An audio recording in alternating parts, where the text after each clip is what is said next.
Hi, my name's Kimmana and welcome to Holistic Nomads TV, where ancient wisdom and modern science can help you to have more clarity and energy in your life.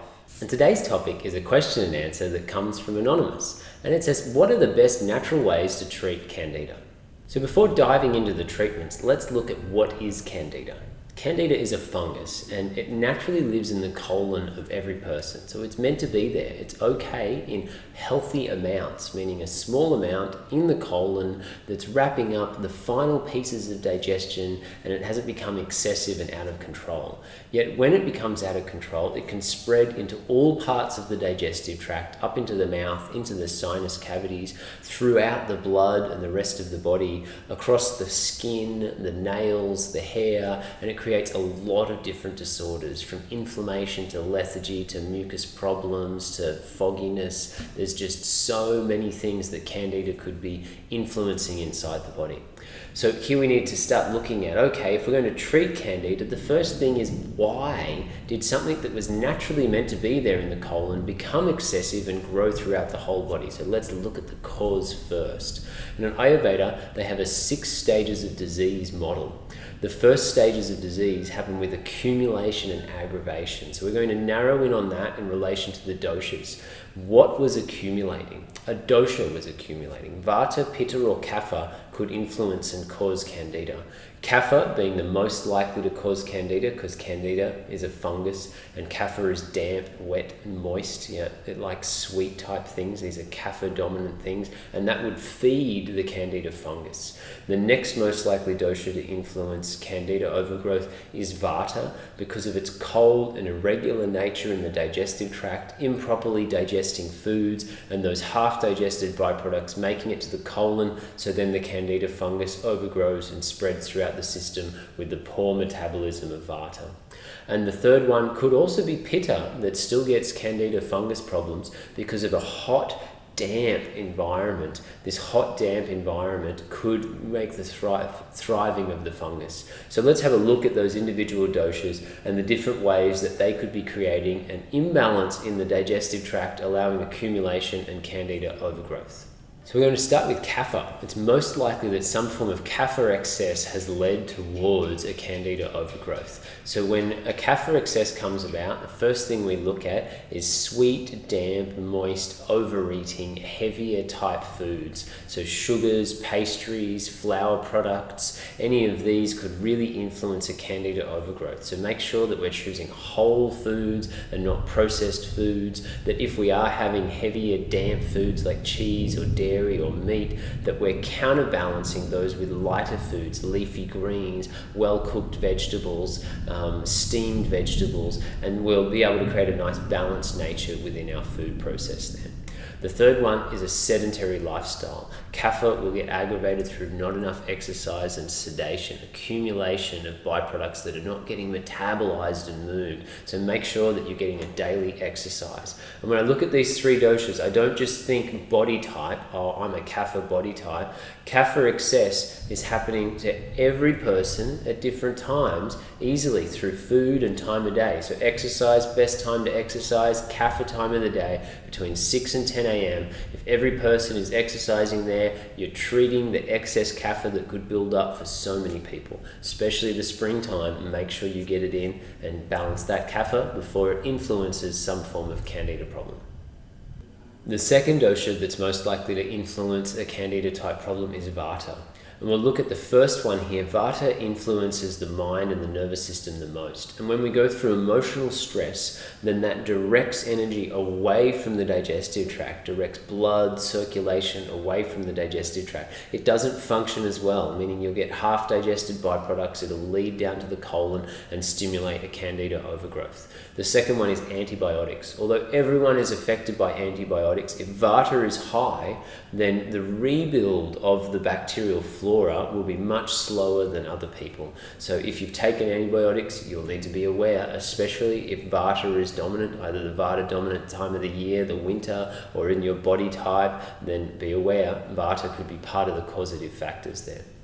And the third one is irregular eating times. If you're just eating at random times all over the place, overeating and undereating, this irregular factor will not help the digestive process. Try to eat at similar times each day, stoking the fire with regular smaller meals, and that will really help to create a good digestive system, decrease the chance of a Vata aggravation influencing your Candida.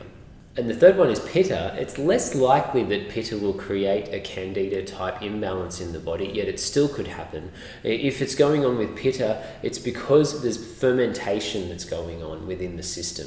So some likely contributors to fermentation is mixing fruits with heavier, hard to digest foods, particularly fruits with dairy, fruits with meat, fruits with flour products. Those things are much more likely to create fermentation and a Candida overgrowth, or a lot of alcohol, fermented grains, beer, wine. These things could also influence and feed a Candida overgrowth, especially if Pitta is dominant, a hot tropical climate, or a body type that's dominant heat and fire. Then those things could influence imbalances in the digestive tract, which lead on to a Candida overgrowth.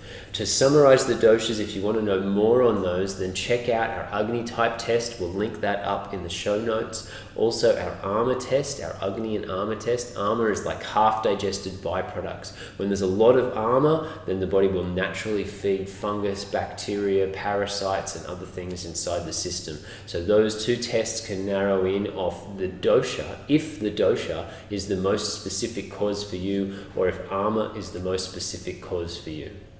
The next most specific cause will be immune system imbalance. And I've put the immune system imbalance into 3 different areas. So the first one is sleep.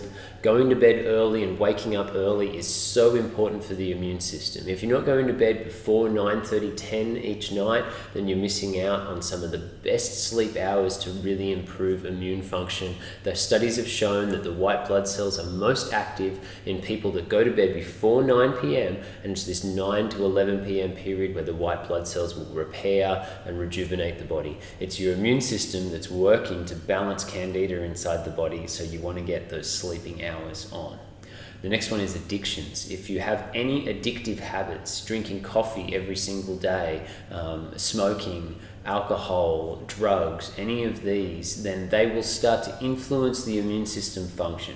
So look through your day and go, what's the thing that I just can't do without? I need it every single day. And go, maybe I don't. Maybe if it's a substance and you're doing it every day, you need to take a break from it. Maybe there's a season or a time where it could work best. If you want to know about that substance, we may already have classes on that, coffee, tea, other things. Check the YouTube channels. Or you could write in a question for us about what's the best time of the year to be using these substances, and we can narrow in on that for you. And the third thing that influences the immune system is the gut health. So I've talked about that in relation to Vata, Pitta, Kapha already. The gut health is primary. A lot of the bacteria throughout the gut influence our immune function. So have a look at gut health. We'll touch on that in a moment as we come down to part of the treatment and look at the Agni type test, Ama, 7 tips for eating, 7 tips for drinking. They're videos that we have. We'll link them up in the show notes below. They're great things to restore the habits of good gut health inside the body, which then affects the immune system in a more positive way. As we move from the causes and we start to go into the treatment section more and more, I look at a model that's called weed, seed, and feed. So when we look at weed, it's like there's excess Candida inside the body. So how can we pull out those weeds in the garden? The first step to weed is remove the cause. So you can look at the causes that I've already outlined before. If you want to go into more detail on these things, I've written an article on Kimmana.com. It's called The Truth About Candida. We'll link that up in the show notes. It's got more detail than what I go into in these videos, and there's a lot of causative factors that you could check through there, including the ones that I've just gone through today. The second part of the weed is a Candida diet. This involves limiting carbohydrates and the things that Candida would naturally thrive on. And the main approach here is processed sugars and flour products. So all flour products, whether it be wheat, rice flour, anything. Cut that out and come back towards whole foods. So sweet potato, pumpkin, vegetables. A high vegetable diet is the best. And you'll generally need to be using this Candida type diet for a minimum of 2 weeks up to 12 weeks. I'd much prefer that you cycle through these things in small amounts rather than put your body into deficiency. So especially if you know that Vata is part of your thing, then be on the 2-week program. Build the body up, go weed, seed, feed. The weed, 2 weeks of this Candida diet, seed, feed, and then come back to it again. Weed, seed, feed. Keep moving through. Don't cut yourself off all carbohydrates for a long period if you're Vata dominant. I personally would still include some form of carbohydrates within a Candida type diet, but I'd be choosing whole forms of those carbohydrates like pumpkin, sweet potato, and I'd still be using some fruit as well, particularly fruits that are not as sweet, that give a lot of immune system boosting nutrients, pomegranates, grapefruits, some forms of citrus, berries. These would all be wonderful. I wouldn't use them in juice where I may be overloading the carbohydrate content without the fiber. I'd be eating the whole fruit as a standalone snack between the meals. So you'd be following some form of Candida type diet within the weed program, and then you'd also be going into some herbs that help to decrease Candida, antibacterial, antifungal herbs. There's a huge variety within this category, yet a formula that I think is really good is called Candida Support, and you can see it in the link below. It's got some herbs like pau d'arco, caprylic acid, and oregano oil inside it. They're within the formula. They're all great antibacterial, antifungal herbs. You'd probably want to be taking something like Candida Support for a 4 to 8 week period. Remember, this is all educational advice. You'll need to check with someone specifically before taking any of these substances. Check with a local naturopath, a local doctor, or you consult with me personally online. Also within the herbal medicine part, some form of digestive that's going to help enhance your digestive process. So things like fennel seeds, cumin seeds, coriander seeds, ginger. Make sure to include digestive enhancing herbs within your diet, and these may depend on which dosha is influencing your Candida problem the most. So it's Vata, then there's going to be specific digestive helping herbs, Pitta, Kapha, etc. You could see that within the Agni type test. At the bottom of that, it's got a list of different herbs to help balance each of the Agni types, their digestive helpers. You could be taking a little bit of those herbs before the meals, or you could also be cooking with those herbs within the meals too. We move from our weeding program into our seeding program, where we want to plant in new bacteria that is beneficial for the system. And here I wouldn't just choose any probiotic, I'd choose a specific probiotic that we know works against Candida. And what I've done is I've linked up one within the show notes below so that you can see the types of strains that would work best with Candida.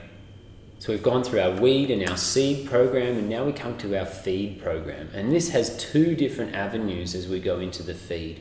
One of those is to feed the good bacteria inside the gut, and the other one is to feed the gut lining. So as we start on feeding the good bacteria, a lot of people think that, oh, probiotics, I just need to keep taking these all the time. In reality, if you've got a good digestive environment, then once you've put good bacteria in there, they should proliferate and grow by themselves. So the feed part here is how can we get a nice environment to grow healthy bacteria? How can we create a good fertile soil that allows the nourishment and the growth of what we want to grow there and less of the weeds? So things like pumpkin, sweet potato, and basmati rice are great what's called prebiotics. They support the natural growth of good functional bacteria, rather than the processed type sugars will start to influence more negative bacteria and fungus to grow in the digestive tract. The second avenue, when we look at the feed, is the digestive lining. Normally when Candida has become excessive, it starts to influence the digestive wall and starts to get it to swell and inflame. This is known as leaky gut. And here, larger size molecules can leak into the bloodstream. This tends to create a lot of allergic responses and all sorts of other inflammatory conditions throughout the body. So within this program, we work on astringents that help to draw the lining of the digestive tract together. So some great astringents is a formula known as Triphala. It's 3 different fruits. You could take about ½ teaspoon at night before bed. There's a whole show that goes into just Triphala about itself. And you could also be using other astringents that are more specific for Candida. One is called Bilva, is its Sanskrit name. And Bilva works to strengthen digestive function. It's anti-Candida by itself. And it's a fabulous astringent for inflammatory conditions inside the bowel. It's often made into a jam within Ayurveda. Now, although we go, oh, jam, that means that there's sugar inside it. If you're taking the recommended dose, it'll be like a quarter to half teaspoon, well sucked inside the mouth. It shouldn't be a real problem within the feed program. So first 2 weeks, don't be taking the Bilva, but after that, you could be doing the seed and the feed as overlapping programs together. So here within the seed and the feed, a little half teaspoon of Bilva jam, it's called Bilva Avaleha, could be ideal to help astringe the gut lining back together. A couple of more things to help with astringing the lining and repairing the gut. One is an amino acid called L-glutamine. And this is the amino acid that your gut lining uses to rebuild itself. You could get L-glutamine supplements, yet you could also use split yellow mung beans, which are high in L-glutamine, and they're in an Ayurvedic digestive enhancing dish called khichdi. The key thing here is if your digestive system is not functioning at peak potential or there's a lot of vata, then sometimes split yellow mung beans could cause gas for you. So you need to eat them below the gas forming threshold, which means just a small amount of mung beans, well boiled for 30 minutes in a watery soupy stew, and eat that just on the side of your meal or as your meal. White basmati rice, split yellow mung beans, that's khichdi. Boil that well, not a thick khichdi that could be harder to digest and form gas, but a very soupy type dish that's there, great for rebuilding the digestive lining. And also butyric acid is our last helper to repair the gut. Butyric acid helps to decrease inflammatory responses, inflammation and fermentation inside the gut. So people that have a tendency towards inflammatory responses in the gut, this will really help in this feed program, because we want to have a long period of time where we're not having inflammations in order for the gut wall to stringe back together again. So if there is inflammatory responses, then use butyric acid, which you could get in a supplement, yet you could also just get it in butter and ghee. So adding a little bit of butter or ghee to your diet will decrease the tendency of inflammatory responses inside the gut. I want to talk on that for a moment because I prefer to use as many vegan options as possible. It's not that I don't use meat or other fleshes within medicine, yet the Ayurvedic approach is meat for medicine. And although ghee was used extensively within Ayurvedic medicine, in our modern day times, I don't consider it so harmonious for the planet. It tends to damage the environment a lot through farming and other things. So I would use ghee as a medicine for a period of time. And if the gut is able to be in a harmonious state without it, then I would use other types of oils as our long-term thing, olive oil, sesame oil, and all the beautiful varieties of cold-pressed oils that we have as vegan choices as well.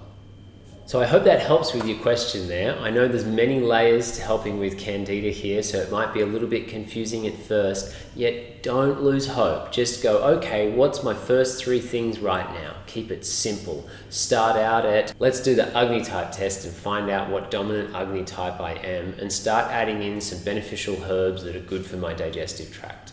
2, let's cut out excess processed sugars and replace them with sweet potato and pumpkin. And 3, start with something like the Candida Support, the supplement that we recommend in the notes. That can be a great first step, and just start absorbing and integrating this over time. Really repairing Candida that's become out of control in the body and been there for a long time may take a long time.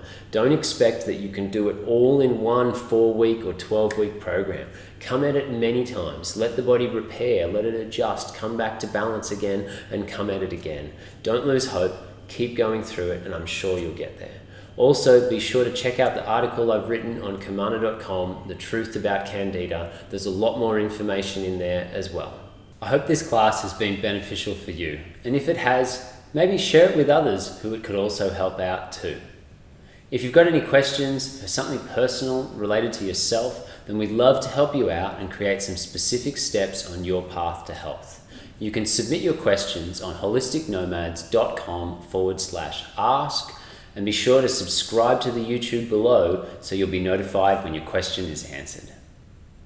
Until next time, all the best. Let's add in some Candida beneficial